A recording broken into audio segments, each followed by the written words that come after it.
Hello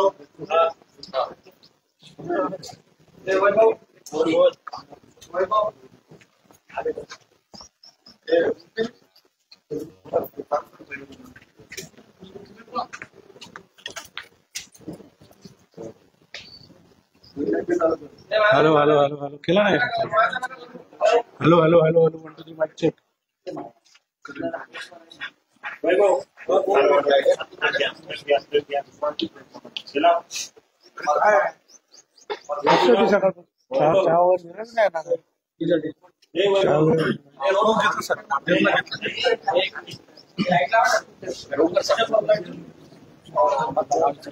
म्हणायचं काय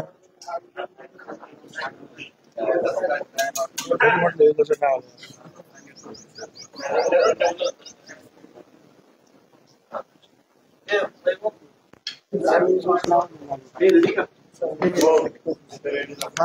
पंकजा मुंडे काल नाशिकमध्ये कसं आहे? अरे सगळ्यांना उद्या नाही शकता आता फोनवर आहे. माझं ऐकणार आहे का फोनवर? काय काय झालं? चालेल चालेल. बोला काय झालं? पंकजा मुंडे काल नाशिकमध्ये होत्या आणि पंकजा मुंडे यांनी असंही वक्तव्य केलंय, मुंडे साहेबांचे समर्थक एवढ्या मोठ्या संख्येनं आहेत की त्या माध्यमातून एक वेगळा पक्ष राजकीय उभा राहू शकतो. आपली काय प्रतिक्रिया? आपण दोघांबरोबरही काम करतो. नाही अगदी स्वर्गीय मुंडे साहेबांबद्दल मला जर बोलायचं झालं तर एक गोष्ट मी सांगू इच्छितो. त्यावेळेला मी उपमुख्यमंत्री होतो आणि अर्थात होम वगैरे 2002ची वगैरे काहीतरी त्यावेळेची काहीतरी ती गोष्ट आठवत नाही मला ते आता कुठलं वर्ष. पण एक दिवशीचे आहेत गोपीनाथराव मुंडे माझ्याकडे आले आणि त्यांनी सांगितलं मला, ते म्हणाले मला की भुजबळ साहेब आपण एक वेगळा पक्ष काढूया. मला स्वतः ते म्हणून कसं काय म्हणजे तुम्ही मी गणपतराव देशमुख धनगर समाजाचे आणि रामदास आठवले आणखीन आपल्या बरोबर येते आणि असं एक आपण एक पक्ष काढूया आणि मला असं वाटतं की महाराष्ट्रामध्ये तो अतिशय चांगल्या रीतीने पुढे जाईल. तर मी म्हटलं खरं म्हणजे काय 2 वेळा झाली चर्चा. मी म्हटलं मी उपमुख्यमंत्री आहे, नवीन पक्ष काढायचा तर मी माझ्या पदाचा राजीनामा दिला पाहिजे. आणि ते उपनेते होते तिकडे त्यावेळेला बीजेपीचे कुठे दिल्लीमध्ये. तर तुम्हाला तुमचा त्या पदाचा राजीनामा द्यावा लागेल, मग आपण तुम्ही म्हणता त्याप्रमाणे ही सगळी जुळवाजुळव काय होऊन काय करायचं आहे ते करा. मला काय हरकत नाही मग, कारण मी तर म्हटलं ओबीसीचाच मुद्दा घेऊन बाहेर पडलो, शिवसेनेच्या बाहेर पडलो. आणि त्यामुळे जर अशा काही जर मागासवर्गीयांचा किंवा इतर लहान लहान जे घटक आहेत त्या सगळ्यांचा पक्ष निघत असेल विचार करायला हरकत नाही. परंतु नंतर मग काय झालं मला काय कल्पना परत काय ते काय त्याने तो विषय सोडून दिला. काय एवढं प्रामाणिकपणे तुम्हाला सांगतो. आता मुद्दा राहिला स्वतंत्र पक्ष कोणी काढू शकतो. हल्ली काय अनेक पक्ष आपण काढू शकतो. आता जे पंकजा ताई म्हणतात त्याप्रमाणे तो मोठाही पक्ष असू शकेल. पण माझं म्हणणं असं आहे की एका समाजावर पक्ष काढणं आणि त्याच्यामध्ये यश मिळवणं ते कितपत यशदायी आहे याची मला काही कल्पना नाही.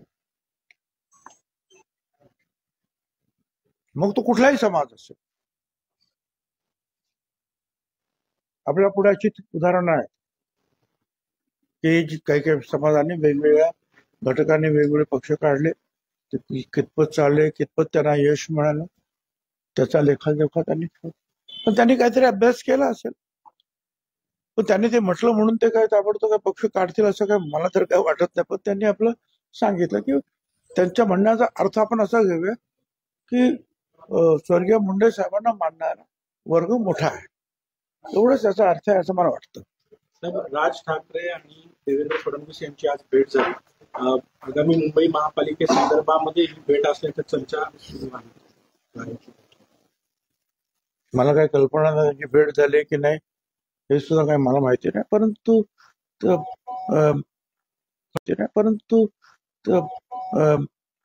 फडणवीस साहेब भेटत असतात त्यांना, ते फडणवीस साहेबांना भेटतात, शिंदे साहेब पण त्यांना भेटतात, हे सुरू असतं. आणि कदाचित त्या निवडणुकांच्या साठी काही चर्चा आहे की काय मला काही कल्पना नाही, पण असू शकते, नाही असं नाही. मुंबई महानगरपालिकेच्या दृष्टीनं ती भेट असू शकेल. साहेब, काल राजस्थानचे राज्यपाल हरिभाऊ बागडे नाशिकला होते. काल त्यांनी नाशिकमध्ये एक वक्तव्य केलेलं आहे की जी संविधानाची प्रत आहे त्या संविधानाच्या प्रतीमध्ये काही महापुरुषांचे फोटो होते, देवी देवतांचे फोटो होते, ते नंतर वगळण्यात आले. आता ते पुन्हा छापावे, कोण काय करते बघू, अशा स्वरूपाची भूमिका त्यांनी मांडली. आता मी ते वर्तमानपत्रामध्ये आता राज्यपाल महोदय आहे तर मी त्याच्यावर जास्त काय कॉमेंट करणं बरोबर नाही. परंतु हे मी पहिल्यांदाच ऐकलं. आता हे खरं आहे का खोटं आहे, त्यांच्याकडे ते असे कोणीतरी म्हटलेलं आहे की त्यांच्याकडे त्या संविधानाची प्रत आहे. मग ठीक आहे, तर ते बघा काय करायचं ते. आणि अशा पद्धतीने छापणार असेल तर काय मला विरोध करायचं काय कारण आहे. उलट मी सांगेन की त्याच्यामध्ये जर महात्मा ज्योतिराव फुले आणि सावित्रीबाई फुले यांचे फोटो नसतील तर त्यांचे फोटो छापून टाका. कारण या संविधानाच्या मध्ये जे इक्वॅलिटी आणि सगळ्यांना महिलांपासून तर दलितांपर्यंत सगळ्यांना समान न्याय देण्याचं काम जे केलंय ते काम संविधानापूर्वी 100 वर्ष अगोदर महात्मा ज्योतिराव फुले सावित्रीबाई फुलेंनी केलं. त्यांचे फोटो छापले, आनंद आहे. देवी देवताच्या मला काय विरोध करायचं काय कारण नाही. ते त्यांनी आता पाहतील काय आहे ते, त्याच्याबद्दल अधिक काय बोलणार. राहुल सोलापूर म्हणजे करणार असतील तर मी सजेशन मात्र करीन. नावं किंवा आणखी काय आता देव सुद्धा आता तिरुपती मंदिर अतिशय प्रसिद्ध मंदिर आहे आपल्या इथलं. किंवा महाराष्ट्रातलं म्हटलं तर आमचा विठोबा, आमचा विठ्ठल आहे, तुळजाभवानी वगैरे वगैरे. पण ठीक आहे. फक्त राहुल सोलापूरकर गेल्या काही दिवसांपासून चर्चेत आहेत त्यांच्या वादग्रस्त वक्तव्यांमुळे. आता त्यांनी बाबासाहेबांबद्दल जे वक्तव्य केलं त्याच्यामुळे ते आज मला वाटतंय असं योग्य आहे असं पद्धतीचं वक्तव्य करणं. मला असं वाटतं की ते राहुल सोलापूरकर ज्या अर्थी ते भांडारकर संस्थेमध्ये काहीतरी सभासद होते का कुठल्या पदावर होते, त्या अर्थी ते विद्वानग्रस्त आहेत असं म्हणायला काही हरकत नाही. पण ह्या लोकांनी सुद्धा कधी कधी जे आहे आपल्या मर्यादा कुठपर्यंत आपण काय बोलायचं हे सांभाळलं पाहिजे. ते जेव्हा म्हणाले की छत्रपती शिवाजी महाराज त्या औरंगजेबाला लाच देऊन बाहेर तिथून निघाले, त्या खरोखरच डोक्यामध्ये तिडीक निर्माण झाली. कोण माणूस आहे म्हटले असं बोलणारे, कोण आहे ती अशी? अरे औरंगजेब अख्खा हिंदुस्थानचा राजा, त्याला काय कोण लाच देणार? काय लाच देणार त्याला? आणि तिथे लाच जर समजा दिली असते समजा, तर लहानसा जो आहे संभाजी, त्याला महाराजांनी ज्या आहे काशीला काही कुठेतरी ठेवलं दुसरीकडे. आणि महाराज जेव्हा कशी तरी पोहोचले गडावर, तेव्हा जिजामाता त्यांना विचारतात की माझा शंभूराजा कुठे आहे? आणि डोळ्यात पाणी त्यांचे, तर हा इतिहास आहे. मग लाच दिलं असं तर आरामात फिरत फिरत आले सगळ्यांच्या समोर. काही आपलं काहीतरी इतिहास बदलायला कोणी तुम्हाला अधिकार दिला इतिहास बदलण्याचे? बाबासाहेब आंबेडकर. बाबासाहेब आता लिहिलं असेल पुराणामध्ये की जे विद्वान पुरुष असतात ते काही ब्राह्मण असतात. पण आता आपण पाहिलं की जो मेहनत घेतो, परमेश्वरानं बुद्धी सगळ्यांना सारखी दिलेली आहे, त्या बुद्धीचा चांगला वापर जे करतात असे कुठल्याही समाजात आलेली जे लेकरं आहेत, माणसं आहेत, ती किती मोठी झालेली आहे. बाबासाहेब आंबेडकर सुद्धा दलित समाजात जन्माला आले हे तर खरंच आहे, परंतु प्रचंड विद्वत्ता घेऊन जन्माला. आणि अनेक जे आहेत आपल्या इथल्या लोकांनी, सयाजी महाराजांनी, अनेकांनी जे आहे, शाहू महाराज, सगळ्यांनी त्यांना मदत सुद्धा केली ठिकठिकाणी येऊन शिक्षण घेण्यासाठी. आणि मग त्यांनी त्यांच्यात विद्वत्तेचा उपयोग जो आहे तो केवळ पैसे कमवण्यासाठी कोर्टात नाही केला, तर आपल्या संपूर्ण विद्वत्तेचा, उपयोग जो दलित समाज होता कोट्यावधी कितपत म्हणजे जनावरांपेक्षाही वाईट परिस्थिती किंवा महिलांची सुद्धा शूद्राहुनी अतिशूद्र असं महात्मा फुल्याने ज्याच्यावर त्या महिलांचं वर्णन केलं आहे अशी परिस्थिती त्यावेळेस होती. ती परिस्थिती सुधारण्यासाठी सगळ्यांना समान न्याय एकच ओट सगळ्यांना झोपडपट्टीपासून अमेरापर्यंत महिला असतील पुरुष असतील दलित असेल ब्राह्मण असेल हे अतिशय उत्तम जगातलं एक संविधान त्यांनी निर्माण केलं. नवीन देश ज्या ज्या वेळेला निर्माण होतात आणि त्यांचं संविधान ते तयार करतात त्यावेळेला या भारताच्या संविधानाचा अभ्यास ती मंडळी करत असतात. अनेक देशांनी आपल्या संविधानाचा अभ्यास करून जे आहे त्यांचं संविधान बनवलेलं आहे. आता बाबासाहेब आंबेडकरांबद्दल तुम्ही असं काही चांगलं सांगा ना काय काय आहे ते. उगीच काय अमुक आहे तमुक आहे तमुक आहे लोकांना वाईट वाटणार. आणि आता याच्या पुढे जे आहे असले जे आहे विवादास्पद जे आहे विधानं त्यांनी करू नये. आणि कशाला उगीच लोकांचा राग ओढून घेते. आणि तुम्हाला कोणी सांगितलं इतिहास बदलण्याची तुमच्याकडे तुम्हाला मक्ता दिला काही सांगतात आपलं. एकनाथ शिंदे मुख्यमंत्री असताना त्यांनी ज्या योजना सुरू केल्या होत्या आनंदाचा शिदा असेल किंवा तीर्थस्थानाचं दर्शनासाठी एक योजना चालू केलेली होती. त्या योजना एकनाथ शिंदे ज्यावेळेस मुख्यमंत्री होते त्यांनी योजना लागू केलेल्या होत्या. आनंदाचा शिदा होता गोरगरिबांना वाटण्यासाठी किंवा मुख्यमंत्री तीर्थस्थान योजना केलेली होती लोकांना तीर्थस्थानचं दर्शन घेण्यासाठी. आता अजित पवार आणि फडणवीसांनी त्या योजना बंद करण्याचं ठरवलेलं आहे. तिजोरीमध्ये खडखडत आहे. मी काय ते ऐकलेलं नाही. हे तुमची काही माहिती असेल कदाचित खरी असेल मला त्याच्यावर चर्चा करायची नाही.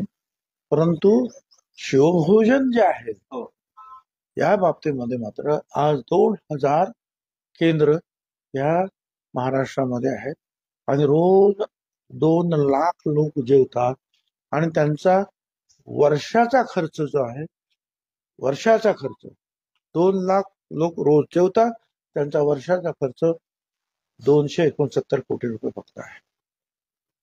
आता ते बंद करण्याचं कोणीतरी वर्तमानपत्रातून ते आलं होतं. त्याच्यामुळे सगळे जे आहेत शिवभोजनवाले मुंबईमध्ये जमा झाले. त्याच्यामध्ये महिला होत्या कोण रडत होतं काय होतं कोणी त्याला आम्ही हे गाण ठेवून ती जागा घेतली आणि तिथे आता सुरू केलंय.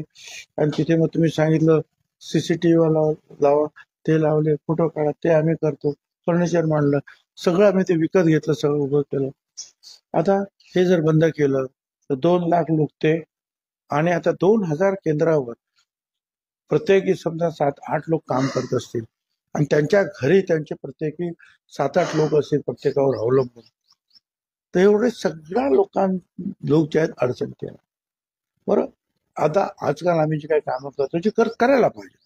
हे डेव्हलपमेंट ज्याला म्हणतो हे 10,000 कोटीचा रस्ता हा 25,000 कोटीचा 10,000 कोटीचा प्रोजेक्ट हा 50,000 आहेत ना करायला पाहिजे. पण हा फार मामूली आहे. 250 कोटी रुपये 2 लाख लोक जेवत असतात तर ते बंद करायचं काही कारण आहे असं काही मला वाटत नाही. आणि त्यामुळे मी मुख्यमंत्र्यांनी सुद्धा विनंती केली की माझ्या मते गोरगरिबांसाठी असलेली सगळ्यात उत्तम योजना जी आहे ती ही आहे शिवभोजन. आणि ती दक्षिण भारतामध्ये अनेक राज्यांनी ते वर्षानुवर्ष ते राबवत आहेत. त्या धर्तीवर तयार केलेली योजना आहे ती बंद करण्याचं काही कारण नाही. आपण पत्र दिलंय मुख्यमंत्र्यांना भेटणार काही बाबतीत आपण पत्र दिलंय त्याविषयी पत्र भेटलो भेटले भेटून दिलं पत्र. साहेब युरोप इकॉनॉमिक कॉरिडॉरमध्ये नाशिक विमानतळाचा समावेश व्हावा अशा स्वरूपाची आपण मागणी हो पत्र बरोबर आहे. आता हळूहळू जे आहे आपण वाढवून बंदरात आपल्याला जोडतो आहोत. आपण आपल्याकडे जे आहे निफाडला आणि तिकडे जे आपण ते टर्मिनल मार्केटचं जो आहे ती योजना आपल्याला 2009ला खरं मंजूर झाली. ती आता कदाचित पुढे जाईल. आणि नाशिक हे नेक्स्ट डेस्टिनेशन आफ्टर म्हणजे मुंबई आणि पुण्यानंतर महाराष्ट्रातलं आपण म्हणतो आहोत. बरं हे नाशिक जे आहे तिथून मग समृद्धी मार्गाने मुंबईकडे जाता येते. मुंबई बंदरापर्यंत, किंवा अ, उत्तर भारतामध्ये जाता येईल, दक्षिण भारतामध्ये जाता येईल. आता एवढं चांगलं त्यांचं जे आहे हे जर असं आहे उत्तम प्रकारचं जे आहे, आपण विमानतळ सुद्धा सुरू केलं आणि ते विमानतळ सुद्धा आपण बांधलं, आपल्या PWDने बांधलंय. देशातलं पहिलं विमानतळ आहे फक्त हे. केवळ 80 कोटी रुपयामध्ये आपण ते विमानतळ बांधलं आणि तिथून जो शेतीमाल जो आहे परदेशामध्ये सुद्धा जातो. हलकॉन वगैरे सगळं काय दिलेलं आहे. आता या सगळ्याचा उपयोग होईल ना, त्या सगळ्या ती सुद्धा योजना जर घेतली आपल्याला आणि त्या पद्धतीनं आपण गेलो तर आणखीन या नाशिकचं जे आहे महत्वाचं वाढेल. आर्थिक दृष्ट्या जे आहे फार मोठा परिणाम हा नाशिक जिल्हा आणि आजूबाजूच्या जिल्ह्यांवर सुद्धा तो होणार आहे. उद्योग मंत्र्यांनी नाराजीचं एक पत्र दिलं आहे की उद्योग मंत्री सावंत यांनी नाराजीचं एक पत्र दिलं आहे शासनाला की परस्पर सचिव आणि हे उद्योग निर्णय विभागाचा कारभार हा परस्पर होतोय अशी उद्योग विभागाचा कारभार जो आहे तो परस्पर होतोय सचिव आणि इतर सचिवांकडून आणि अधिकाऱ्यांकडून असं उद्योग मंत्र्यांनी म्हटले आणि सरकारवरच नाराजीचं पत्र दिलं. काय माहित नाही होतं पत्र दिलं की नाही, कारण मी तर डावसला वगैरे सगळ्यांची पत्र त्याच्या ते फोटो वगैरे पाहिले. त्याच्यामध्ये तर आपले उदय सामंत साहेब आहेत ना त्याच्यामध्ये प्रमुख म्हणूनच आहे तिथे. राधाचं प्रत्यक्ष डिझास्टर मॅनेजमेंटची कमिटी जी आहे त्या डिझास्टर मॅनेजमेंट कमिटीमधनं एकनाथ शिंदेना डावलण्यात आले, त्या ठिकाणी अजित पवारांची वर्णी लागली. का बरं असं वाटतं प्रकार काय कारण असेल? मला त्याचा काय अभ्यास नाही आहे जास्त काय, त्याच्यामुळे मी त्याच्यावर काय उत्तर देऊ. काय अडचण असेल तर बघतील, काय असेल ते मुख्यमंत्री जे आहे त्याचा विचार करतील. वाढवू पण शकतात, मेंबर वाढवायचे असतात. शेवटी काय आपत्ती येऊ नये हा पहिला मुद्दा, आणि आपत्ती आली तर त्याचा निवारण ताबडतोब करता आलं पाहिजे. म्हणून ते आपत्ती व्यवस्थापन आहे आणि आपत्ती व्यवस्थापनाचे धडे आम्ही आज किती वर्ष 30 वर्ष घेतो आहोत.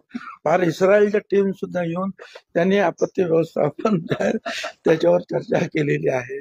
अगदी पवार साहेबांना सुद्धा वाजपेयी साहेबांनी हे जे आपत्ती व्यवस्थापन आहे त्याच्या कमिटीचं जे चेअरमन त्यांनी सुद्धा त्याच्यामध्ये ते काही नियम वगैरे जे काही अनेक गोष्टी तयार केलेल्या आहेत. आता हा विषय फार मोठा आहे, चांगला आहे आणि त्याच्यामध्ये चांगली माणसं त्यांनी घेतली असतील आणि घेतील.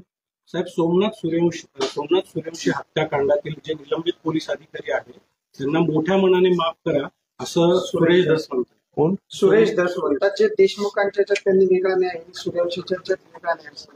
तो परभणीचं जी हत्या झाली ना सोमनाथ सूर्यवंशी, त्यामध्ये पोलीस अधिकारी निलंबित केलेत 5. त्या पोलीस अधिकाऱ्यांना मोठ्या मनाने माफ करा असं सुरेश धस म्हणतात. मला माहिती नाही असं ते म्हणाले असतील तर, आणि ते अतिशय चुकीचं आहे. मग ते देशमुख असतील, ते सूर्यवंशी असतील, किंवा पुढे जे आहे मला वाटतं लातूर उस्मानाबाद सोट नावाचे, सोट काहीतरी नाव त्यांचं, धनगर समाजाचे व्यक्ती, त्यांना सुद्धा असे हालहाल करू नये. ह्या सगळ्या हत्यांकडे आपण सारख्याच दृष्टीने पाहिलं पाहिजे आणि त्याला जे कोणी जबाबदार असतील त्यांना कडक शिक्षा झालीच पाहिजे.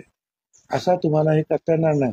याच्यामध्ये माफ करा का माफ करा, तो दलित समाजाचा आहे म्हणून त्याचं झाला, त्याला मारून टाकलं तर चालतंय. तो धनगर समाज होता त्याला मारून टाकला तर चालतंय काय?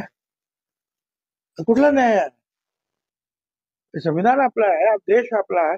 अरे माणुसकी तर आपली आहे की नाही प्रत्येकाची. सगळ्यांना सारखाच न्याय दिला पाहिजे. जे याच्यामध्ये दोष आहेत त्यांना कडक शासन झालं पाहिजे. आणि कोणाच्याही बाबतीमध्ये जे आहे एकदा ही सुरुवात झाली काय तर मग सगळे सुटतील. सगळ्याच केसेस मध्ये मागणी होईल. आणि ती चालणार आहे का तुम्हाला?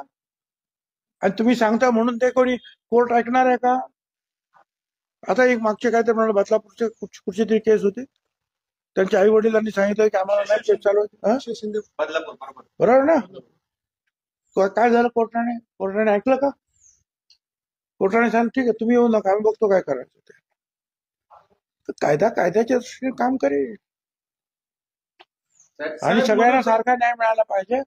तो मराठा समाजाचा असेल, तो दलित समाजाचा असेल, तो धनगर समाजाचा असेल, कुठलाही समाज असेल, माणसाने माणसावर केलेले त्या प्रकारचे अत्याचार असतील आणि मृत्यूस कारणीभूत झाले त्यांच्यावर कडक कारवाई करा. साहेब, मनोज जरांगे पाटील यांच्या मेहुण्याला तडीपार करण्यात आलेलं आहे आणि त्यावरनं ते देवेंद्र फडणवीस यांच्यावर टीका करतायत. तो जरांगे यांचा मेहुणा वाळू माफी आहे आणि गुन्हे त्याच्यावर दाखल.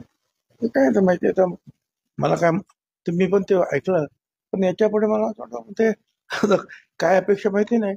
कदाचित त्यांची अपेक्षा असावी की फडणवीसांनी त्यांना विचार कोणाकोणाला पकडायला पाहिजे, पण ते पण फडणवीस काय ऑर्डर्स देत नाही, ते पोलीस करतात डायरेक्ट.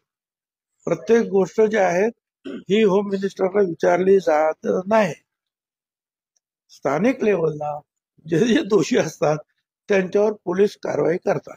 आणि ज्यावेळेला आपण म्हणतो की यांच्यावर कडक कारवाई करा, हे असे जे लोक असतील त्यांच्यावर, त्यावेळेस सगळ्यांवरती कारवाई होते. असं त्याच्याबद्दल काय संपाद. समीर भाऊंनी मुंबई अध्यक्षपदाचा राजीनामा दिल्यानंतर अद्याप 4 महिन्यानंतर ते पद रिक्तच आहे. आगामी महापालिका निवडणूक आहे तरी देखील मुंबईचं राष्ट्रवादीचं अध्यक्षपद रिकाम आहे. काय वाटतं आपल्याला, कधीपर्यंत या नियुक्ती? मला काय वाटणार तसं, मलाही काय वाटत नाही आणि समीर भाऊने काही वाटत नाही. आपल्याला कधीपर्यंत या नियुक्ती?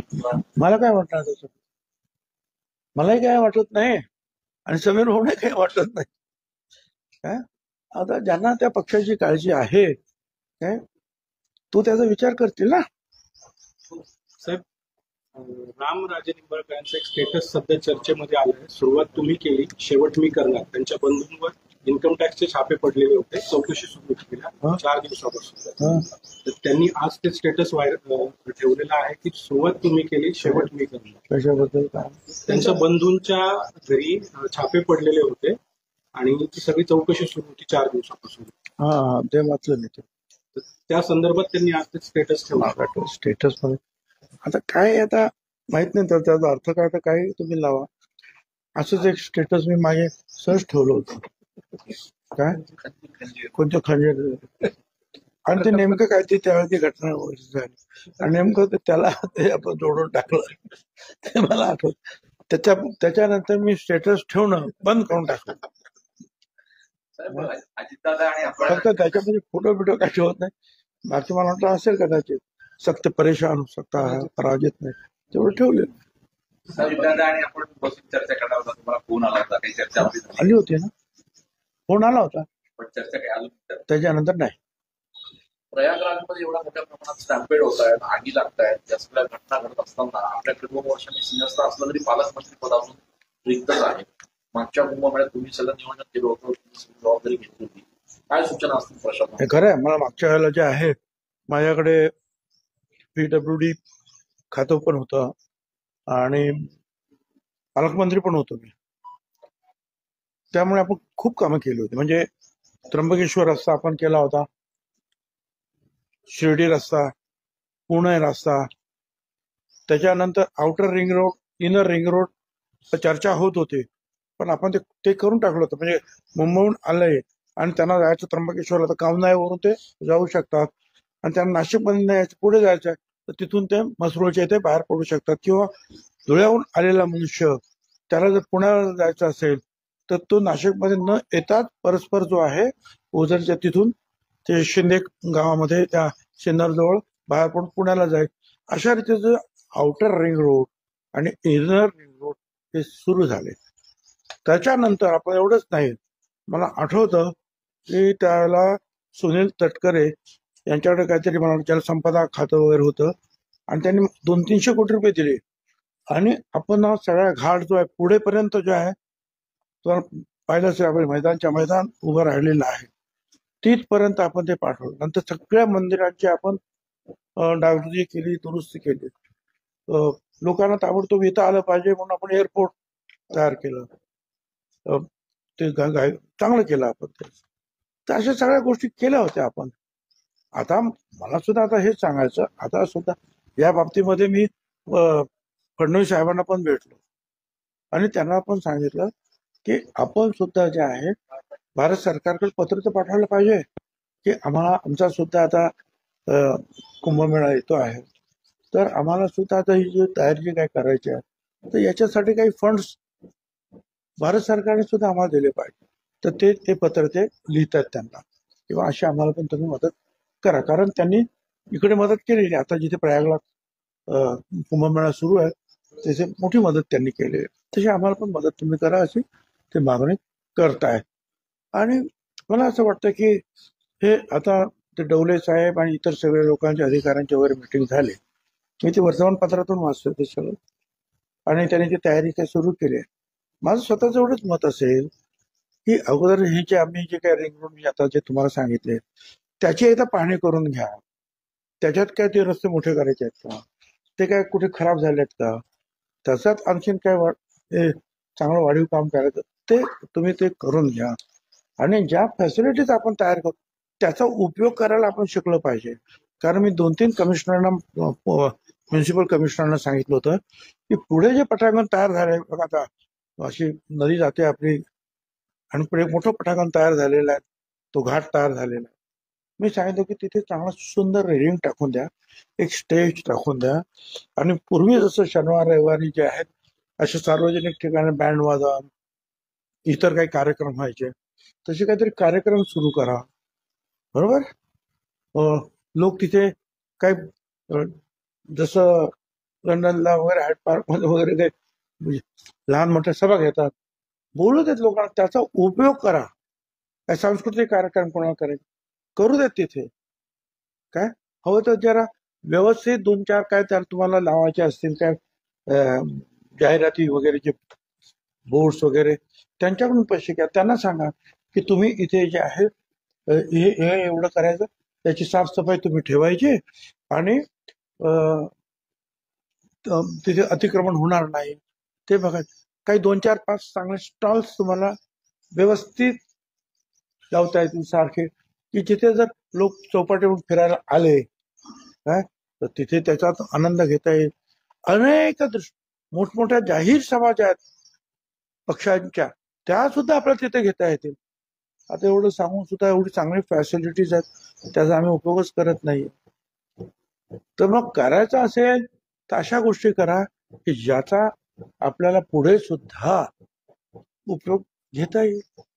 बाकी तर आपण हे करतो की बाबा ट्रेनचे काही आणखीन काही मार्ग काय वाढवता येतात का, किंवा आणखीन हे जे काही दळणवळणाचे आहेत ते. आता ही सगळी मंडळी आहेत अनुभवी आहेत, चांगली आहेत लोक सगळे आहेत. पालकमंत्री तर पालकमंत्री आता मुख्यमंत्री ठरवतील, चर्चा करून तो निर्णय सुटेल. पण तोपर्यंत समाधानाची गोष्ट आहे की अधिकाऱ्यांनी हे काम हातात घेऊन पुढे चाल द्यायचं त्याला ठरवलेलं आहे.